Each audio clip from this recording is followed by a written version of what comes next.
Yang paling penting bagi manusia adalah mengenal Tuhan. Karena kita berada dalam bahaya, kita tidak masuk sorga karena kita telah putus hubungan dengan Tuhan. Oleh karena itu, untuk bisa kembali kepada Tuhan, kita harus diperdamaikan lagi dengan Tuhan. Kita harus mengenal siapa Dia. Kita harus tunduk kepada Dia. Saya ajak kita buka dalam Yeremia pasalnya yang ke-9. Yeremia pasalnya yang ke-9, saudara.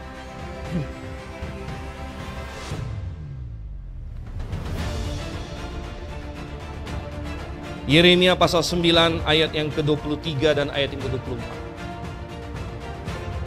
Dan dikatakan sini, beginilah firman Tuhan. Janganlah orang bijaksana bermegah atas kebijaksanaannya. Janganlah orang kuat bermegah atas kekuatannya. Ini semua adalah barang yang semu. Janganlah orang kaya bermegah atas kekayaannya. Kekayaan lebih semu lagi. Namun siapa yang mau bermegah, baiklah ia bermegah atas hal ini, bahwa ia memahami dan mengenal Aku, kata Tuhan. Inilah yang paling indah dalam hidup ini. Bahwa seseorang mengenal Tuhan. Seseorang telah berdamai dengan Tuhan. Seseorang telah pulih hubungannya dengan pencipta alam semesta ini. Bahwa aku mengenal Engkau Tuhan. Oh, saudara. Dan dia harus mengenal Tuhan yang benar. Itu adalah kebenaran.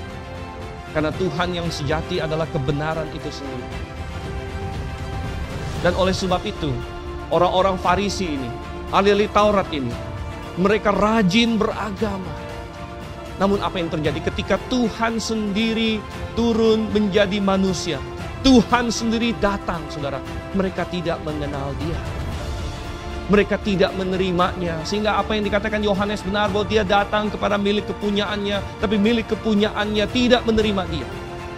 Saudara, mereka datang ke bait suci, mereka berdoa kepada Jehovah, mereka mempersembahkan korban kepada Jehovah, mereka melakukan banyak untuk Jehovah mereka. Tapi ketika Jehovah mereka datang, dan datang mendatangi mereka, mereka berkata, kami menolak Engkau.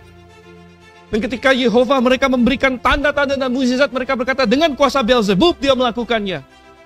Oh saudara, mereka tidak mengenal Tuhan. Karena mereka memang hanya beragama saja, tapi mereka telah menolak kebenaran. Mereka tidak mengenal kebenaran.